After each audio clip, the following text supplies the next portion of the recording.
guys, it's FPL EJ and welcome back to another FPL video. In this one we're going to be taking a look at my team selection for game week 10. We also check over on how I went in game week 9. It's a pretty good one. What a weird week game week 9 was. So let's check out how I went in game week 9, my transfer thoughts, my team for game week 10, and as always, if you haven't subscribed, make sure you drop a sub. It's much appreciated, and like if you haven't. Thank you guys so much for all the support. Let's get into this absolute banger of a game week 10 team selection video. Let's go. What a crazy week game week 9 was, and that all started off with Sanchez in goals. I thought he was going into that match against my team Man City losing and getting a -5-6 points, but he didn't. He managed to get 4 points, which is very good and I'm really pleased about. He had an expected goals conceded of 3.20 and he made no mistakes at all. He did concede 4 goals, which is fine, but he made 8 saves. He got 2 save points, and then goalkeepers tend to get bonus points easier than outfield players do. It's just how the bonus point system works. So yeah, he did get those 2 additional save points, which really was pleasant. So yeah, that's good for Sanchez. He got me 4 points in goals, which is really good. First up in defense, we had Rudiger getting me 9 points there. He got that assist, so pretty much he kicked the ball into Matthias Norman and got the penalty, and then Mount missed the first penalty, Krul off his line, and then Mount gets it in the second time, which is really lucky. So yes, Rudiger, he got assists for that, so he got 9 points, and he made 1 key pass in the match. He got the clean sheet with Chelsea obviously destroying Norwich in that 7-0 defeat. He took that 4 shots, got 1 shot on target. He got that assist, which is 3 points. He had an expected goals going in that game of 0.24. He got 4 points because of the clean sheet as well, which is really good. So yeah, tallied up to 9 points, and I wasn't too far behind not owning James and Chilwell, who both scored goals and got into the double-digit zone. I was happy to get 1 point off that double-digit zone and having Rudiger, who's meant to be the more boring defensive centre-back player, but he did manage to get me some points there, which is really good. So yeah, I'm happy about that. And then next to Rudiger, we have Trent Alexander-Arnold getting me 10 points. He got that assist, which was really good. That beautiful cross into Mohamed Salla. What a player Mohamed Salla is. We'll get into him in a minute. But yeah, Mohamed Salla got an amazing finish. Trent made 3 key passes in that match. We made 4 crosses, had a pretty high expected assist of 0.70. He had chances for people to finish it off like Salla or not, but they obviously didn't, so he had a pretty high expected assist of 0.70. He could have had maybe 2 or 3 more assists, but yeah, he played really well. He had 1 shot on target, got a clean sheet, which is 4 points, and he also got bonus points as well. So yeah, that was pretty good, and good that he got 10 points for me. He kept it up there as well in defense. So yeah, 19 points of 2 of my defenders so far. Pretty happy with that. And then in next to Trent Alexander-Arnold, Ken Shallow, only getting me that 1 point, which is a bit disappointing, but that's alright. He took the most shots in Man City against Brighton. That's 4 shots and 3 on target, so that's pretty surprising, but he didn't manage to get any attacking returns out of those 4 shots that he did take. He got the yellow card, so -1 point. Manchester City lost their clean sheet, conceding a goal to Brighton, and then he had an expected goals of 0.11 because he had some chances created and stuff like that. So yeah, in defense, I had a pretty reasonable week and I'm pretty happy with how it went. In the midfield, Mohamed Salla, we all know how good this guy is. He scored a hat-trick against Manchester United. I would have had Lukaku if he wasn't injured. I would have had Lukaku instead of Vardy, would have captained Lukaku, but lucky for me, how FPL works sometimes, I didn't get Lukaku in the end, didn't captain him. He was out injured, so Salla, I put the captain armband on him, and no one expected it, but Man United have been very poor lately, and he went on in there, scored a hat-trick against United, got the assist, and yeah, he had 3 chances created. He missed 1 big chance, so maybe he could have had another goal as well. He made 2 key passes, got the assist, 3 points, all of the bonus points. And if you captained him, you got 48 points, 24 if you didn't captain him, which is fine still. Next to Salla, Jorda. A lot of people took Jorda out of their team thinking that he's not playing anymore, but he did. He played the full 90 minutes against Manchester United. He scored and got an assist as well. He made 2 key passes. He got no bonus points, which is very unfortunate. That's alright, he still managed to get 11 points for me, especially when not many people owned him, so that is one of the reasons that made me get a big green arrow as well. Yeah, so he got a great assist to Salla, and he just played a really good game. He is still a minute risk with Firmino, but Firmino played alongside him. He went off, Firmino did in the 70th minute, and Jorda stayed on. But next to Jota, Rafinha, a 1 point, which is very, very disappointing. Went off in the 54th minute due to a late tackle and got a knock to his ankle. So that's pretty disappointing. He did take 3 shots. He's the best player in Leeds at the moment. For that short amount of time that he played, he still managed to take 3 shots, 1 on target. He's just carrying his team at the moment. They're all getting on his back and they're literally just following him, and he's been amazing. He's in such great form at the moment. But yeah, disappointing about that. But next to him, Jamari Grey, he did manage to get me assist, which is really pleasant. He did manage to get me assist. He didn't take any shots and none on target as well, which is very disappointing. So he didn't really have any chances to get a goal, but he more passed it on, took crosses in to get it into other players that had more chance of scoring goals. He went off in the 77th minute, still got me 2 points, but went off and Alex Iwobi replaced him, made 3 key passes and also created 1 chance as well. And then in the front line, we had Vardy getting 1 point. He's got a knee injury, 75% chance of playing. He went off in the 46th minute. He just didn't play the way he usually plays. He didn't take any shots. He touched the ball 6 times in that whole game that he played. And then Rodgers went on to say that Vardy felt something in the warm-up. He wasn't quite himself in the game, as we did see. Brendan Rodgers didn't want to risk any further injury, so he took him off. He didn't play the way we would have liked him to play. A lot of people transferred him in. I think it was around 1 million or over just 1 million managers that transferred him in, which is very disappointing. But yeah, still 1 point. Hopefully he can get better in the upcoming game weeks.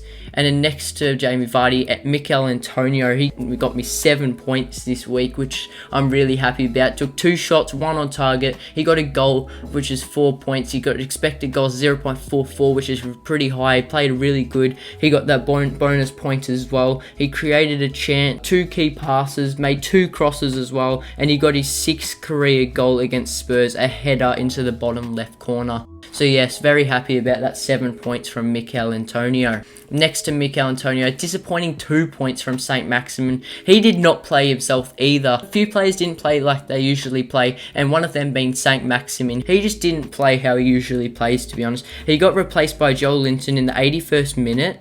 He played very quiet and not like himself. He got 0 key passes, 0 chances created, and expected goals of only 0.05. He took 1 shot, not even on target, and the only thing that he's usually a very good dribbler, and he only attempted 1 dribble this match. So yeah, he definitely didn't play like he usually plays, which is very disappointing, but it is what it is. And yeah, so looking at that, on the bench we have Gun getting me no points, and then next to him we have Livramento getting me 9 points. He had an expected goal 0.24. He got that great goal from a corner, the header. He's looking more attacking every week in right back. He got 1 chance created. He took 3 shots. He got the goal, and yeah, he played really well. Unlucky he had him on the first bench. He didn't make an appearance for my team, but yes. Next to him, I had McCarthy getting me 5 points. He took 1 shot. He got 1 chance created and got 1 key pass as well. I'm not sure how he got 5 points in the end, but I don't know how he got 3 bonus points. Yes, he did, and unlucky that I didn't have him on my team this week, but I did last week. And then on the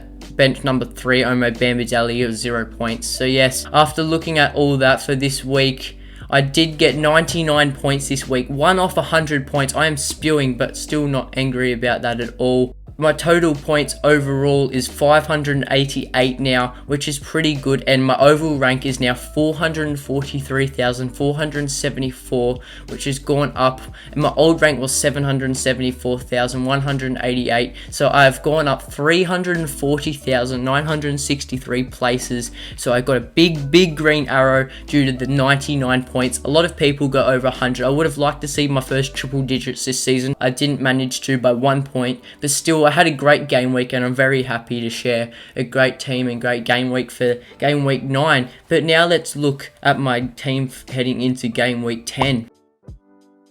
Okay, so my team selection looking ahead of game week 10. No changes in goals. Still got Sanchez there. He's versing Liverpool. Hopefully he can do the same that he did against Man City, getting save points, maybe a few bonus points. That's if Salla, Alexander-Arnold, Jorda, whoever plays for Liverpool, doesn't go on and get a massive haul and steal all the bonus points from Sanchez, or Alisson gets them as well. Either way, still, Sanchez, he's looking good. No changes in my team. Hopefully he can get clean sheets against Newcastle game week 11, game week 13 against Leeds, and maybe game week 15 against Southampton as well. For Aston Villa and West Ham, I'm hoping that he can just go in there and get some save points, which will be fine.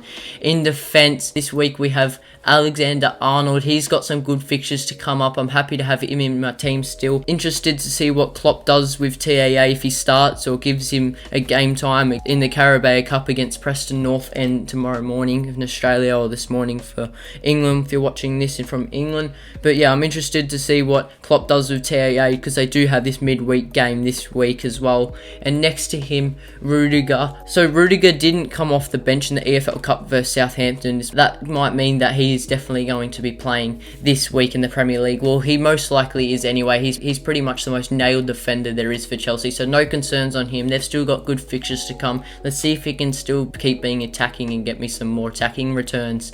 And then as well, next to him, Cancelo starting again against Crystal Palace. I want to see if Pep gives Cancelo minutes against West Ham in the EFL Cup. And yeah, he played well in game week 9, so let's just see what he can do against Crystal Palace as well in game week 10. If he can score, he's still got good fixtures to come up, especially when Manchester United have been playing like they've been playing lately, which is appalling. So yeah, hopefully Cancelo can go in there, get some attack returns, and do the same thing against Crystal Palace.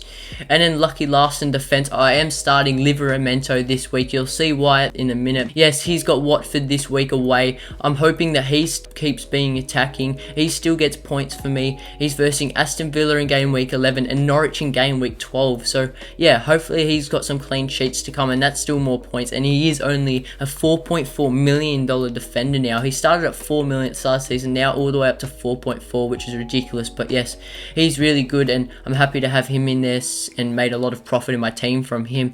In midfield, no changes with Salla starting against Brighton at home. He is also getting the captain armband on. Manchester City can put 4 past Brighton, and there's no doubt about it that Liverpool will do the same thing, and especially having Salla in your team. His effective ownership is going to be very high this week. A lot of people are going to be putting the captain armband on him, especially from what he did in game week 9 as well, getting the hat-trick. So yeah, I expect him to get a lot of points this week, but you never know, he might even blank and disappoint a lot of managers. You never know how FPL works. It might be my luck or people's luck as well for that. But yeah, hopefully he can get me some points in game week 10 as well against Brighton at home. Next to him, Diogo Jorda. He's still in my team as it goes at the moment. Hopefully he's not a rotation risk. He did play the full 90 last week, so hopefully he can play the same full 90 this week and Firmino plays alongside him, or even not. But yeah, we'll have to see what happens there. And Jamari Grey also in my team again for this week against Wolves. Hopefully he can get some attacking returns against Wolves. I don't see why he can't. So yes, he has appearance, and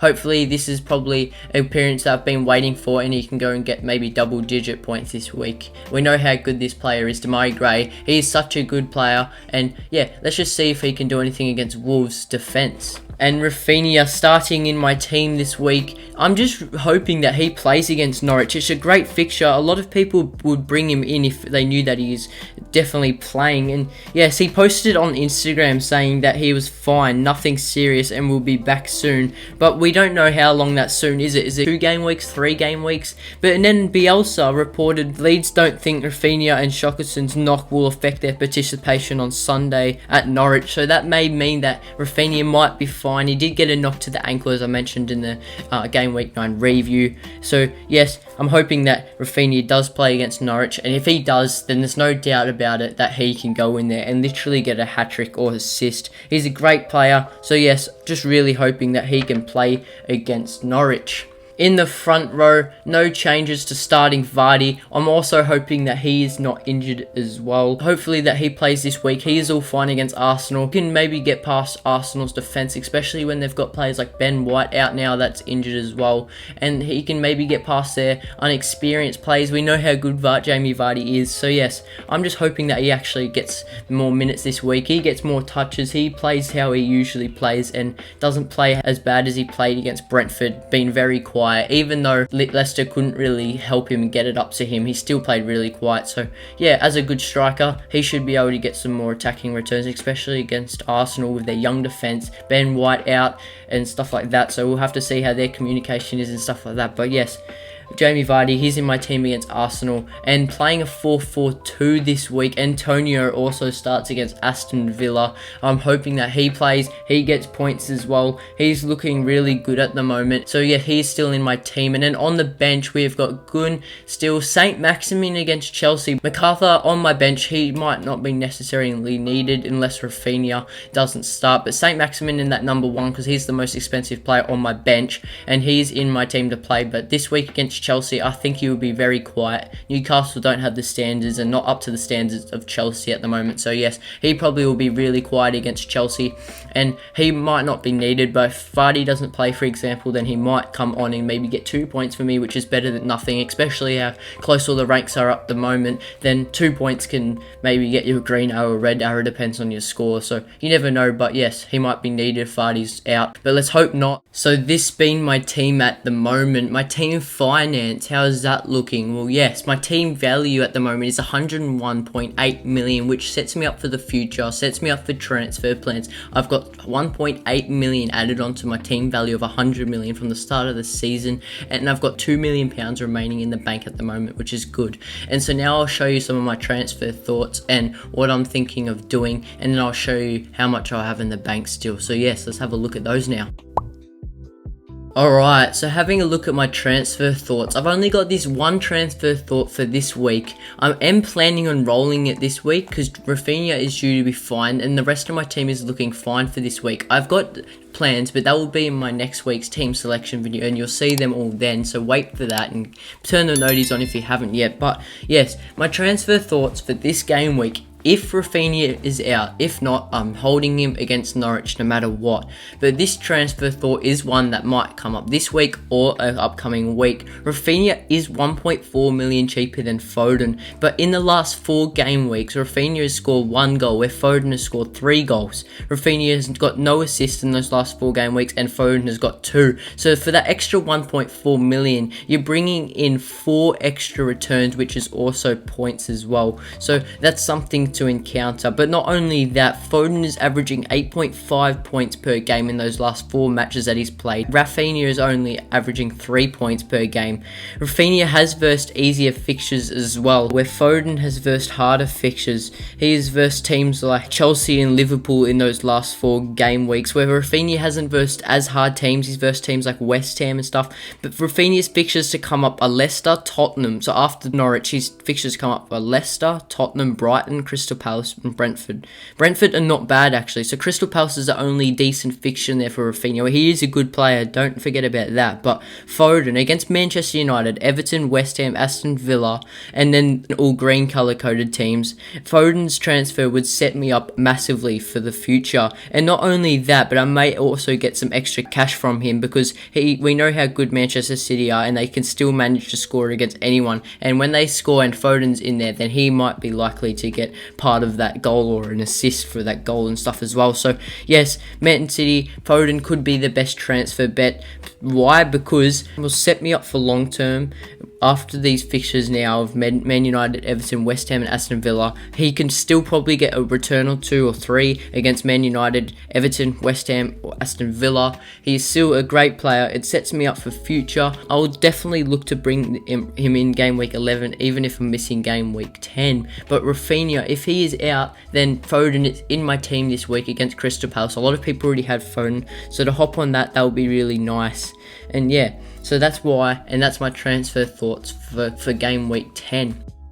Okay, let's just say that Rafinha is confirmed to be out. Bielsa says he will not be versing Norwich. Then I bring in Foden for him this week, game week 10. I'll be left with 0.5 million in the bank. Before I had 2 million in the bank with Rafinha because that was my savings from taking out Lukaku for Vardy. But then I'll use an extra of 1.5 million of those earnings to bring in Foden. And then now I have 0.5 left in the bank. So that's how I could work out for game week 10.